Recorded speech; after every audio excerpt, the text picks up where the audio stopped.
আমরা চলে আসছি এখন শরীয়তপুরে। সো শরীয়তপুরে হচ্ছে আমাদের 5 তলার একটা বিল্ডিং হচ্ছে যে কাস্টিংয়ের স্ল্যাব কাস্টিংয়ের কাজ চলতেছে।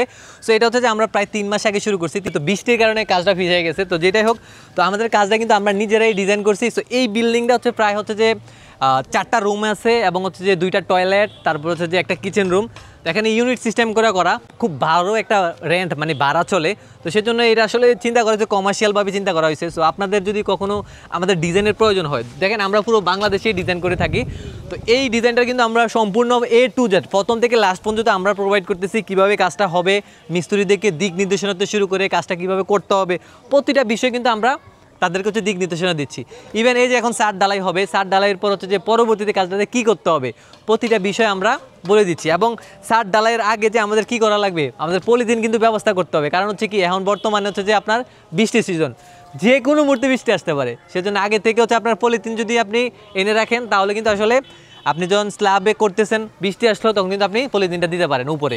তাহলে হচ্ছে যে আপনার এই যে সাপটা যে ভাব চলে আসে ছাদের মধ্যে, ওই জিনিসটা থাকবে না। অর্থাৎ হচ্ছে আপনার হানিকমও আসতে পারে। সো এই জিনিসগুলো কিন্তু থাকবে না, ঠিক আছে। সো এই জন্য আমি তাদেরকে সম্পূর্ণ বিষয়গুলো আমরা পরামর্শ দিচ্ছি এবং A to Z আগে থেকে কীভাবে প্রস্তুতি নিলে বিল্ডিংয়ের কোনো ভুল হবে না, ওই বিষয়গুলো আমরা A to Z আগে থেকে আমরা প্রিপারেশন নিচ্ছি। তো আমরা যদি কোনো বিল্ডিংয়ের ডিজাইন করি বা ড্রয়িং করি, এটা কিন্তু আমরা আগে থেকেই ইনফরমেশনগুলো দিই যাতে ভুল না করে। তারপরে ভাই কনস্ট্রাকশন কাজ কিছু ভুল থাকেই, ঠিক আছে। তো তারপরেও আমি আপনাদেরকে বলবো, মানে যখন হচ্ছে কাজ আপনারা নেবেন, তখন হচ্ছে যে কন্ট্রাক্টরটা ভালো নিলে তাহলে হচ্ছে কাজের কোয়ালিটিটা ভালো আসতে পারে। আর পুরমেন কন্ট্রাক্টর যদি ভালো হয়, তাহলে কাজ আপনার এমনি ভালো হওয়ার সম্ভাবনা অনেক বেশি থাকে। আর এই যে কাজটার মধ্যে দেখা যায়, আমার যে মিস্ত্রি কন্ট্রাক্টর ছিল, উনি হচ্ছে যে প্রতিটা পয়েন্ট কিছুদিন পর হচ্ছে যে ফোন দেয় যে একটা কাজের জন্য ভাই এই সমস্যা কীভাবে সমাধান করবো, মানে প্রতিটা পয়েন্টে। তো এখন আমাদের যে জিনিসটা, আমরা কিন্তু প্রতিটা পয়েন্টে তাদেরকে জিনিসটা বলছি। তো এটাতে তাদের সুবিধা যেটা হয়, তারা যে কাজটা বুঝে না, এই কাজটা কিন্তু মোটামুটি হচ্ছে যে সহজে কিন্তু কাজটা করতে পারে। তো বর্তমানে আমরা শরীয়তপুর যেহেতু আসি, তো অনেকে বলেন ভাই শরীয়তপুর কী কাজ করেন। ভাই শরীয়তপুরে আমাদের বর্তমানে 5 থেকে 8টা কাজ আছে, এবং পৌরসভার ভিতরেও আমাদের কাজ আছে, ঠিক আছে। তো আপনাদের দোয়ায় মানে আমরা পুরো বাংলাদেশে সার্ভিসটা দিচ্ছি।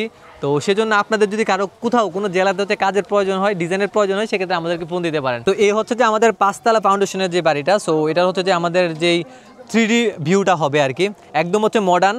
তো বিকজ হচ্ছে শহরে এই ধরনের বারান্দাগুলো ইউজ করা হয়, এবং হচ্ছে যে জানালার যেই বক্সটা, সেটাও হচ্ছে আমরা একটু আনকমনভাবে দিছি। আর এখানে হচ্ছে যে আমাদের আর্কিটেকচার যেটা ছিল এরকম, হ্যাঁ, ভিতরের যে প্রথমে সিঁড়ির উপর 2টা ইউনিট হবে। তো যেটাতে হচ্ছে যে যারা থাকবে, যারা বাড়ির এই মালিক, সো তারা হচ্ছে যে সম্পূর্ণটাতে থাকবে। আর যেগুলো ভাড়া দিবে, এটার জন্য আলাদা ইউনিট করা হয়েছে, যে 2টা রুমের ইউনিট। মানে এখানে 2 রুমের ইউনিটের চাহিদা বেশি। সো অনেক সময় দেখা যায় চাহিদার উপর ডিপেন্ড করে কিন্তু আপনাকে ইউনিট করতে হয়। অনেক সময় অনেক কী করে, অনেক বেশি হচ্ছে যে অনেক মানে মনে করেন ইউনিট বড় করার পর হচ্ছে দেখা যায় ভাড়া খুব কম হয়, ঠিক আছে। গাজীপুরের দিকে কি হয়, 2 রুমের ইউনিটে যত ভাড়া, 3 রুমের ইউনিট তার থেকে 1000 না 2000 টাকা বেশি ভাড়া। সো আমি মনে করি যে আপনাদের কোন এলাকা কী ধরনের বিল্ডিং করতে হবে, কমার্শিয়াল বিল্ডিংয়ের ক্ষেত্রে, অথবা আপনারা যদি ডুপ্লেক্সও করেন, এই জিনিসটা কিন্তু ইঞ্জিনিয়ারের সাথে পরামর্শ করে কিন্তু আপনাদের জন্য বেস্ট হতে পারে। শুধু বড় করে লাভ নাই। দেখা যায় আপনি 10 ফিট বাই 11 ফিটের রুমের যে ভাড়া পাইতেছেন, সেটা যদি আপনি 12 ফিট বাই 13 ফিট রুমের যদি সেম ভাড়া পান, তাহলে তো আপনার লস হচ্ছে। তো এই জিনিসগুলো কিন্তু আমরা আপনাদেরকে বুঝাইয়া তারপর হচ্ছে আমরা ডিজাইনটা করে দিই, ঠিক আছে, যাতে আপনার ইকোনমিকে লাভ হয়। তো এই বিল্ডিংটার আমরা A to Z প্রথম থেকে লাস্ট পর্যন্ত ছিলাম। আপনাদের দোয়ায় এখন হচ্ছে কমপ্লিটলি ছাদ ঢালাই হবে ইনশাল্লাহ। তো সবাই ভালো থাকবেন, সুস্থ থাকবেন, দেখা হবে পরের ভিডিওতে ইনশাআল্লাহ। আকর্ষণীয় অফার, আপনি যদি বিল্ডিংয়ের ডিজাইন অথবা ড্রয়িং অথবা এস্টিমেট, 3D ভিউ এবং আপনার স্বপ্ন বাস্তবায়িত করার জন্য সুপারভিশন ইঞ্জিনিয়ার প্রয়োজন হয়, সেক্ষেত্রে আপনি Rich design and construction Facebook page অথবা এই নম্বরে যোগাযোগ করতে পারেন।